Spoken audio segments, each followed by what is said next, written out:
3 pi over 2. What do you know about it? It's in the third quadrant. Yeah. Okay. So if it's in the third quadrant, what are we able to do next? Draw a picture. Okay. So back to what we know. We know we're in quadrant 3.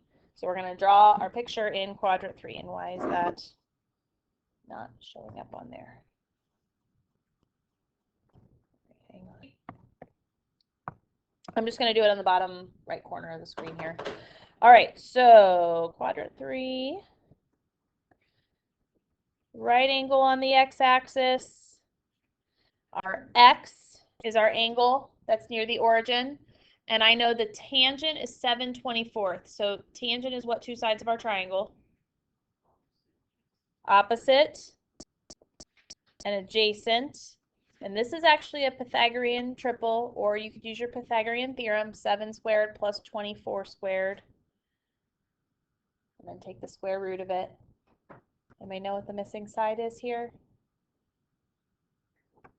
20. Nope, it's got to be the biggest side if it's the hypotenuse. 25. Yeah. So 3, 4, 5, 5, 12, 13. Those are ones we use a lot. And then this is the third set that you're going to see a lot. 7, 24, 25. Only other thing I have to think about are there any negatives here? In quadrant 3, so something's got to be negative. What's negative? The 24 and the 7 are both negative, which is when we divide them then the negatives are canceling, which is why we see that 7/24. That's positive for the tangent. Okay, so now using our double angle identities. Your double angle identity for sine 2x, this is on the right side of your identity sheet. It's right below our sum and difference formulas. It says sine 2x is 2 sine x cosine x. Okay, so it's not the same as 2 times sine. The angle is what doubles, so it changes my formula. When I write it out as this, I can replace sine of x and cosine of x with what I see in the formula, or in the triangle. If you are finding values in a triangle and you are plugging them in a formula, the sine and the cosine are gone. You are finding the sine and cosine when you evaluate what those fractions are, okay? So the sine is opposite over hypotenuse, which would be negative 7/25. The cosine is adjacent over hypotenuse, negative 24 over 25. When you use this formula, remember the 2 is over 1 out front. So when you multiply them together, you're multiplying all the numerators together and all the denominators together, okay? So on top, 2 times negative 7 times negative 24, I get 336. And then on the bottom, 25 times 25 gives me 625. And I don't think that reduces. Let me try here. It does not reduce. So that's our final answer. Okay?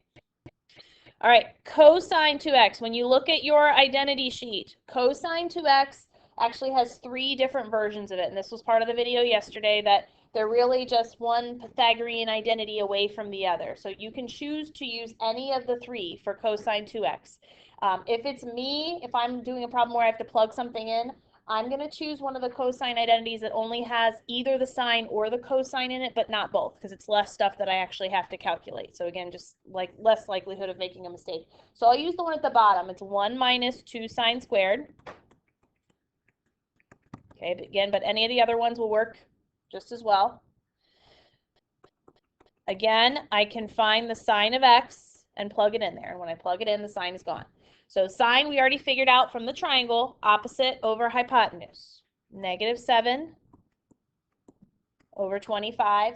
And then depending on what calculator you have, you guys can type in all this at once, or you can use order of operations. If I squared it first, it would be 49 over 625. If I multiplied the numerator by 2, I'd have 98 over 625, and then think of that one as 625 over 625 minus 98 over 625. It's going to be 527 over 625. Or again, you can type it all in at once as long as you're careful with your parentheses. Okay. Tangent 2x is the last one. Now you do on your formula sheet have an identity for tangent 2x. It's 2 tangent over 1 minus tangent squared. And actually to use that formula, you don't need the triangle at all because we were given tangent. So you could plug 7/24 into the double angle identity. But I like to, if I have to calculate tangent and I've already got sine and cosine, I just like to use those. I know that tangent, according to that quotient identity, is sine over cosine. So tangent 2x is sine 2x over cosine 2x. And we already have both of those. So my sine was 336 over 625. And my cosine was 527 over 625. The 625s are going to cancel, so 336 over 527. And that looks like, I don't know if it's going to reduce. Let's see. It does not reduce. That's my final answer. Same answer you're going to get if you use the double angle identity for tangent. That one just gets a little gross because it's a fraction, and if you're plugging a fraction into a fraction, it can get kind of messy. Okay, so I try to avoid it if I can. All right, other question you can answer here now that you're going to see on the homework is what quadrant is 2x in? Okay, so remember angle x was in quadrant 3. Okay, so some angle started out on the right side of my x-axis, rotated around to get to quadrant 3. We are doubling that rotation. Okay, so logic says if I double that rotation, I'm probably going to end up at the top somewhere, probably quadrant 1 or 2. If you're not sure, look at the signs of everything we just calculated. The sine of 2x is positive, the cosine of 2x is positive, and the tangent of 2x is positive. Everything for 2x, sine, cosine, and tangent are all positive. What's the only quadrant I can be in if everything ended up being positive? Quadrant 1. So to answer a question about what quadrant something's in, all you need to look at are your signs that you have. Okay, and actually if I knew sine and cosine were both positive, that was enough to answer that question. Okay, questions there, a little recap of double angle identities. All right, so if you see a 2 next to an angle, your only choice is to use the double angle identity. So it's kind of like when we saw the u's and v's, 2 angles added or subtracted. Our only choice is to use sum and difference identity. So it becomes obvious when we see these things pop up in our formulas what we're going to use, okay? Now, the second half of this lesson that we're going to cover today is the half angle identities. These are also on your formula sheet on the bottom left side now, okay? So we've got one for sine, one for cosine, and we have 3 of them for tangent. Sine and cosine, we don't have a choice. Not too bad, but it does have a square root, so we'll talk about how to deal with that. This tangent identity is disgusting. If you do not have to use it, do not use this version of it, okay? The 2 at the bottom you can see are much simpler. First of all, there's no square root, which makes it a little bit nicer. Also, we don't have in one of these a plus or a minus in the denominator. A plus or a minus in the denominator means if I do have to rationalize, remember, we have to use a conjugate. Like this one, if I were going to rationalize something down there, if I had like 1 plus square root 2, I would have to multiply by 1 minus square root 2. It's going to be a lot more work. This one does not have a plus or minus. So if I just had a square root 2 down there, all I have to do to rationalize this is multiply by square root 2 over itself. So this one that has the 1 minus cosine over sine by far is the simplest out of the 3. So maybe on your formula sheet, if you guys want to put like a little asterisk next to this one on the bottom right here, 1 minus cosine over sine, if you have a choice, this is the easiest guy to use out of the 3. Okay. You don't have the radical and you don't have to rationalize with a conjugate, which is nice. So these work the opposite of double angle identities. If I have an angle, I can find information about half of that angle using the half angle identity. So example, let's say I wanted to find the tangent of 112.5 degrees. If you see a 0.5 in the problem, that is a big indicator that you are using a half angle identity because it is half of something else, okay? So the first thing that we do, if it's not a degree already, we'd want to make that a degree. We would try to rewrite our angle as something divided by 2. So our job is to figure out this 112.5 is half of what? So to work backwards, if it's half of what, we could double it. So if I take 112.5 and double it, what do you get? 225. 112.5 is 225 degrees divided by 2. So we're just writing our angle another way. That 225 is the theta that you see in the formula. That's what's going to be plugged into your identity. And remember, if we're plugging something into our identity, it better be something that's on our unit circle. If it's not on our unit circle or we don't have a triangle for it, there's no way to evaluate it. Okay, so don't be plugging like 0.5s in because that's not going to do anything for you. Now, because it's tangent, I have a choice of 3 different identities I could use. They'll all give me the same answer. I'm going to use the easier of the 3, which was 1 minus cosine theta over sine theta. And for theta, I'm going to plug in 225. So 1 minus cosine 225 over sine 225. And now we use our unit circle as usual. What is the cosine of 225? Super close. Negative. Square root 2 over 2. What is the sine of 225?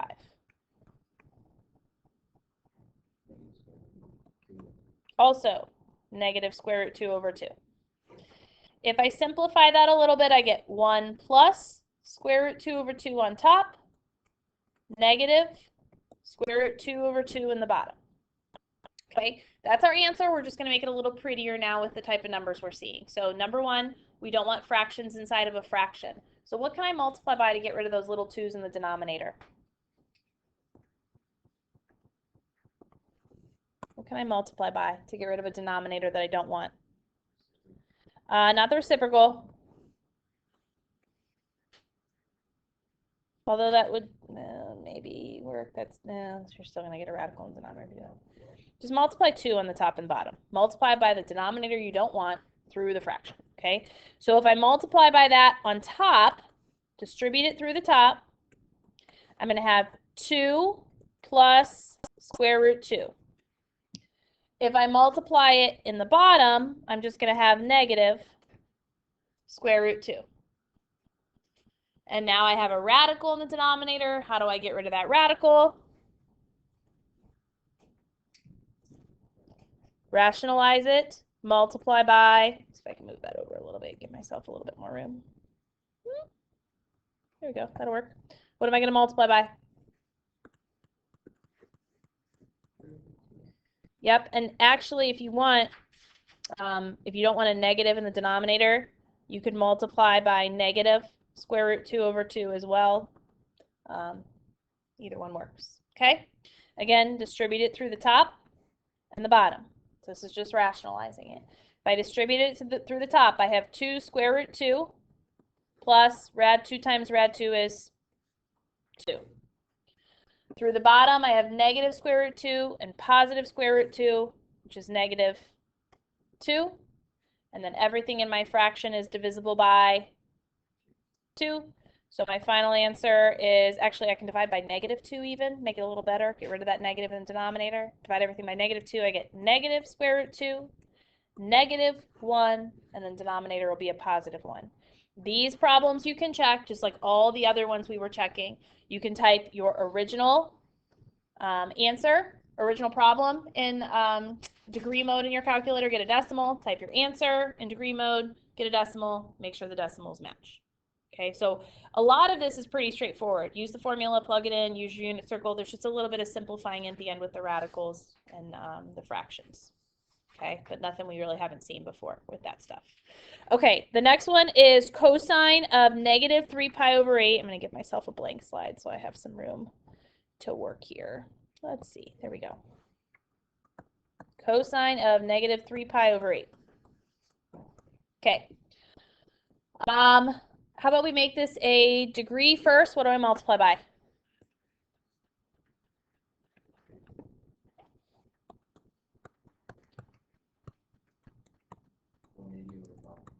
Okay. Pi's cancel. 3 times 180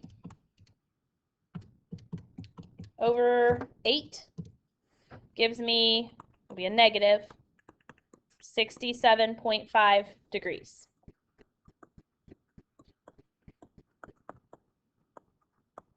Okay. All right.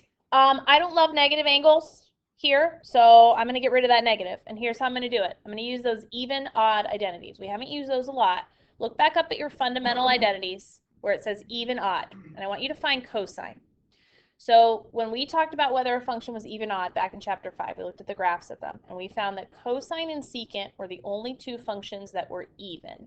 Even means if there's a negative inside the angle, cosine of negative x, it equals cosine of x. I can pretty much get rid of the negative according to the even odd identity.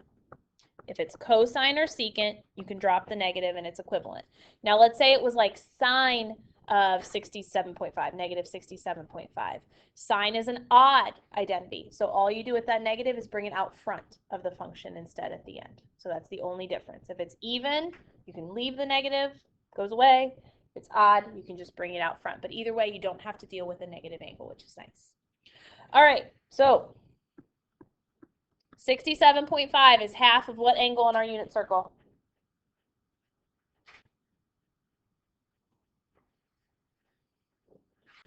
(135) over 2. That 135 is our theta. You do not have a choice what identity you're using. So it's a cosine, half angle identity. So find the one with the radical. Cosine's the one that has the plus on top.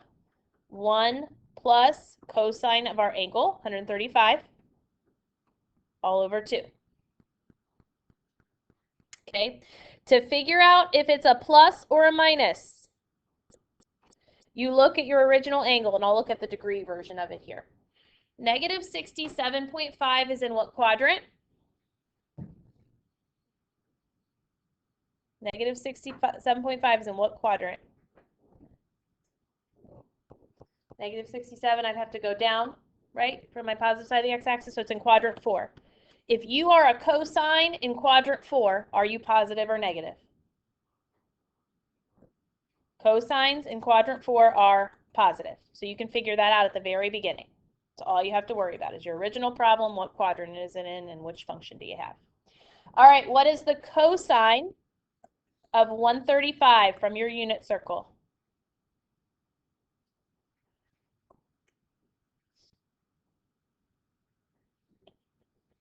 Negative. Rad 2 over 2 over 2. Simplifying it, I'm just going to drop that plus. We don't have to write that. I'm going to have a 1 minus rad 2 over 2 over 2. Here's how we simplify it. The first thing I'm going to do is, I don't like that little denominator. I'm going to multiply the top by 2 and the bottom by 2 inside that radical. That's going to look like, if I distribute it through the top, 2 minus rad 2. If I multiply it on the bottom, I get a 4. Square root of a fraction, I can take the square root of the numerator and denominator separately. The numerator, when we have a radical under a radical with a plus or minus, we can't do anything with that. So we just leave it 2 minus rad 2. The denominator, square root of 4, you know what that is. It is 2, and this is our final answer. That's as far as we can go with it. Again, you can check your answer. Type the original problem in the right mode, get a decimal, type this answer in, get a decimal, make sure the decimals match. That's how we use half angle identities. Okay?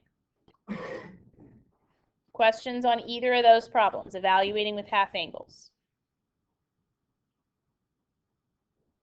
Great. All right, let's try this one. Very similar to our warm-up problem. The only difference is, instead of a 2x, we're finding a x over 2 here, theta over 2.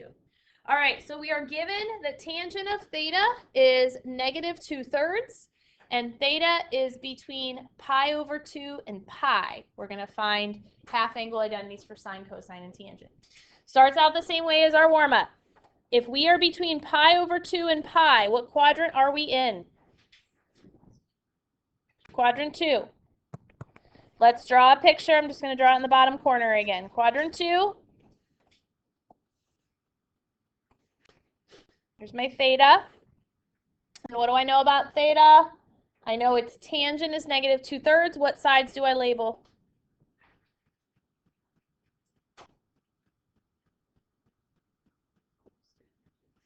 opposite and adjacent, and one of those is negative because it's a negative 2/3. Which one makes sense to be negative? The 3 is negative. This is not a Pythagorean triple, so you need to think about your Pythagorean theorem. 2 squared and 3 squared give me what?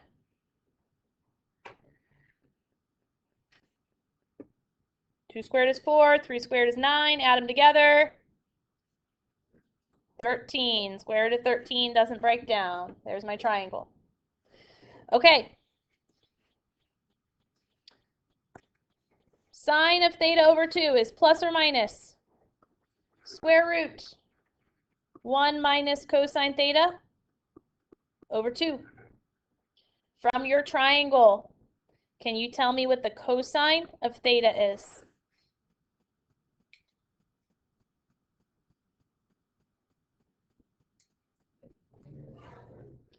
It is negative 3 over square root 13, and then let's rationalize it. It'll be negative 3 rad 13 over 13. All over 2. I'm going to come back to the plus or minus in a minute. We'll just leave it there for now. Okay, getting rid of things that are gross. That little denominator 13 needs to go away. I'm going to multiply the top by 13 and the bottom by 13. Plus or minus square root. Distribute the 13 through the top. I'm going to have 13, and then it's minus a negative, so I can change that to plus. Then my 13s cancel. 3 rad 13. The denominator is 26. Even if I took the square root of the top and the bottom here, I would have a square root of 26, which is not something that's a perfect square. I can't simplify it, so we're just going to leave our answer like this. And again, I'll come back to the plus or minus later, and we'll figure out which one that is. Okay? Cosine of theta over 2. Once you have sine, cosine's going to be really easy. If you look at the formulas, the only difference is it's a plus instead of a minus. So you're going to see for the work, the only thing that changes is that sign that you have in the numerator. So you really might just be able to jump through and just change the sign of your answer in the numerator. So it's going to end up being 13 minus 3 rad 13 over 26. Okay, and again, we'll come back to the plus or minus. Tangent theta over 2. So normally I say if I have a sine and a cosine, I would divide them to get a tangent. Does that look like it's going to be fun to divide those? No, let's not do that. So instead, I'm going to use my easy tangent identity. My easy tangent identity was 1 minus cosine over sine. Okay. My cosine was negative 3 rad 13 over 13. What's the sine in my triangle?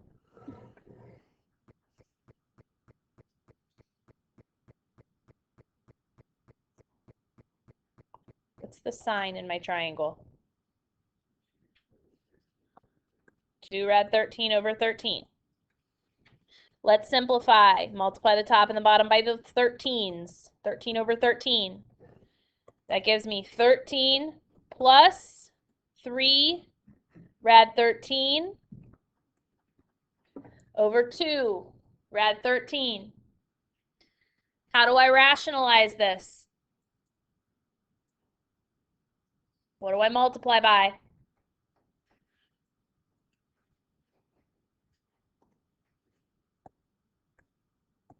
What radical do I have to get rid of, guys? Rad 13. So let's multiply by rad 13 over rad 13. Distribute it through the top. I'm going to end up with 13 rad 13 plus rad 13 times rad 13 is 13 times 3 gives me 39. On the bottom, rad 13 times rad 13 again is 13 times 2 is 26.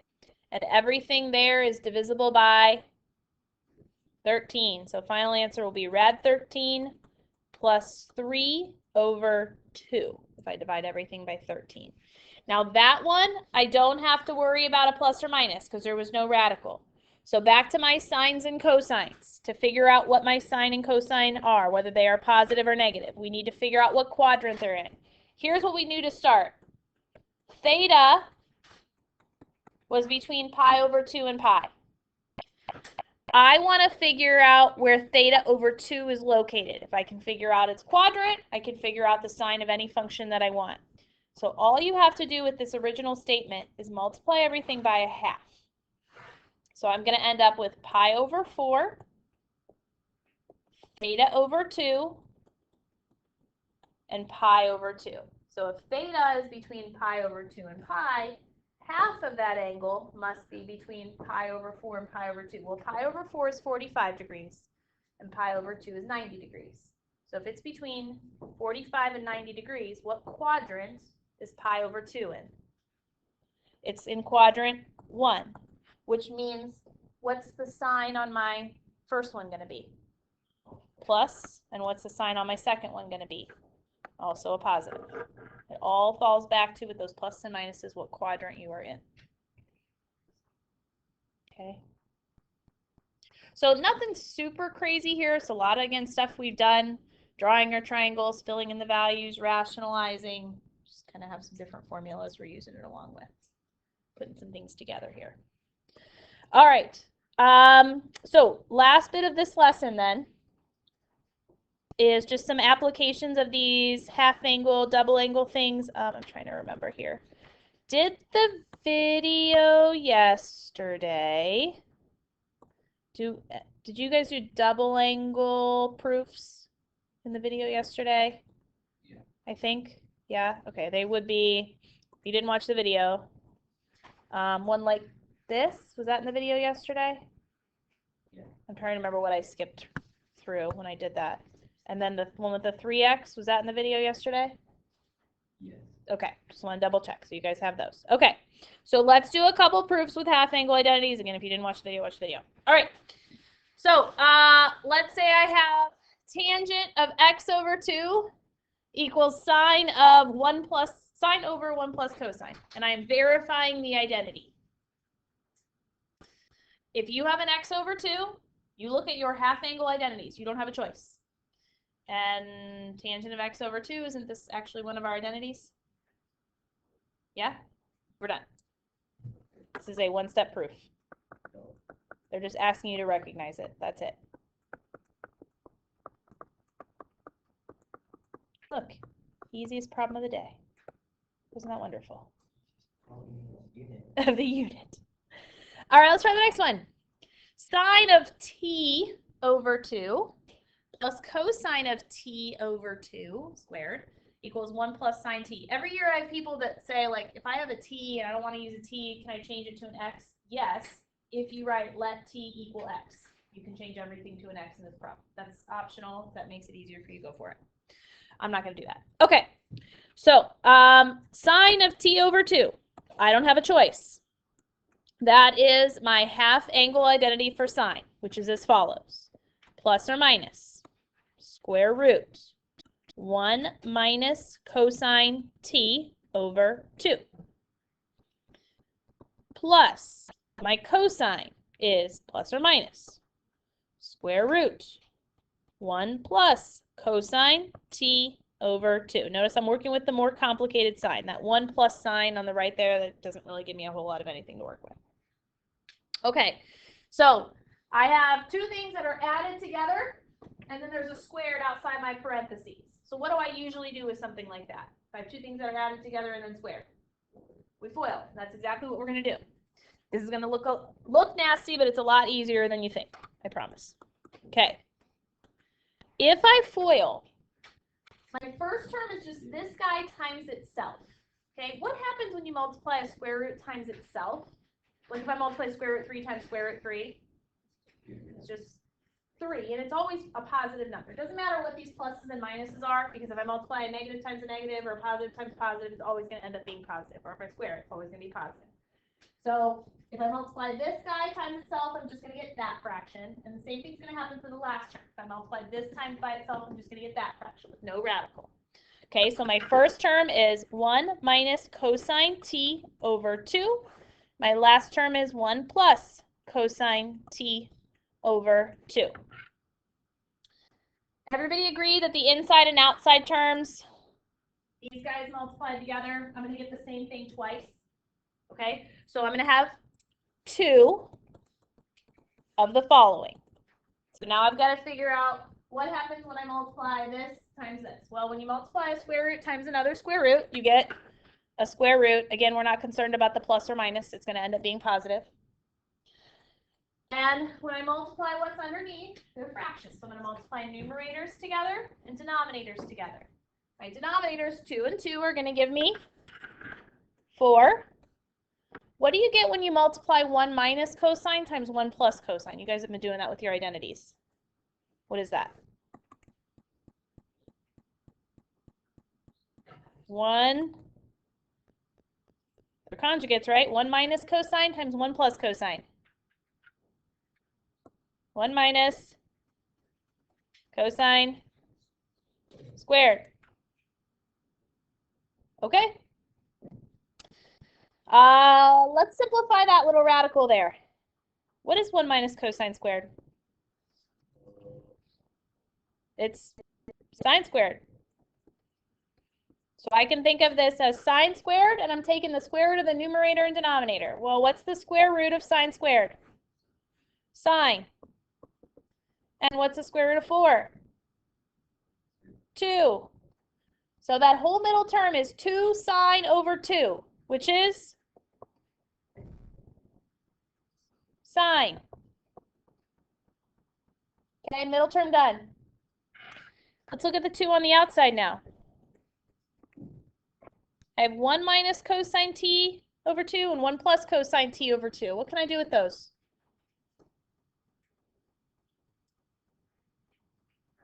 Add them together. They have a common denominator. Denominator stays the same. It is a 2. If I add my numerators together, 1 and 1 give me 2. And then I have a minus cosine and a positive cosine, which end up just canceling. And 2 over 2 becomes 1. And that's what you had on the other side. 1 plus sine t. End of proof. Okay? All right. I got one more for you, and then we're done for the day. Let's do this one. Cosine squared plus cosine equals 2 cosine squared x over 2 minus sine squared. Verify the identity. All right. Now, again, I'm going to work on the right side because it's a more complicated side. I have an x over 2. I am using a half angle identity. I have no choice. You can think of this as cosine of x over 2 is being squared, is another way to write this. But again, usually we don't see the squared there. We see it after the name of the function.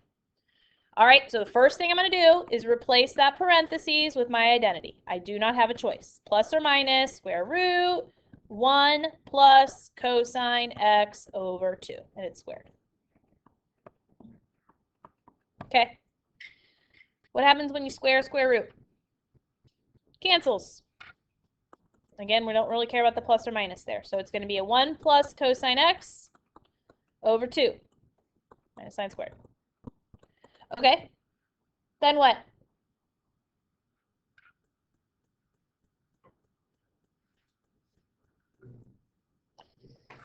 So I've got a 2 on top and I got a 2 on the bottom. What's going to happen? It's going to cancel. 1 plus cosine x minus sine squared. Okay, now look at what I had on the left and look at what I have on the right. I have a cosine on both sides. That's good. Keep it. What's the difference? On one side, I have a cosine squared, and on the other side, I have a 1 minus sine squared. Are those the same thing? Yes, they are. That's our Pythagorean identity. So you could change either one at this point. I'm just going to say 1 minus sine squared is cosine squared on this side because I'm working on that side. And that's the end of our proof. Okay, so again, the identities should not be super difficult here other than just like some of the algebra and simplifying, because there's a clear direction that you're going. If you see a 2 next to your angle, first thing you better be using is double angle identities. If you see an angle divided by 2, you better be using half angle identities. If you see 2 angles added or subtracted, you better be using sum and difference identities, and then go from there. Okay? All right. So tomorrow is a work day for you on your 6-3 packet. So I'm going to get you back your packets now. You guys don't have to get these. Oh, some of you grabbed them already. Okay. So let me get yours. 1, 2, 3. There you go. Julie, did you grab the packet already? Yes. Yeah. Okay. 1, 2, 3. Or you guys did it, did you? I just didn't have one to go, and I'm gonna check and see like I think 1, 2, 3.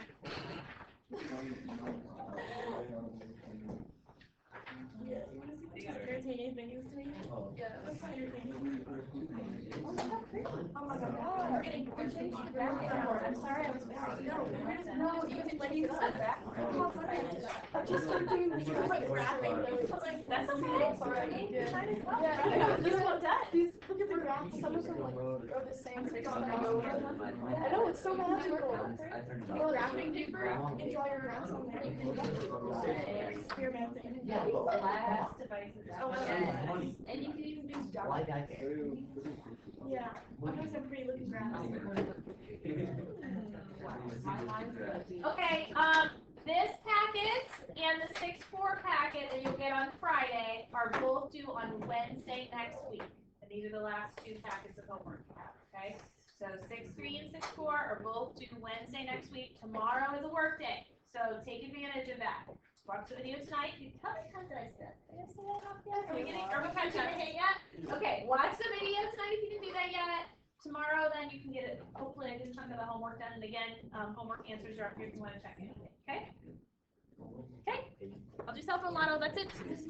Yeah. One longer than problem on ACT. Oh, I was hoping my hint would be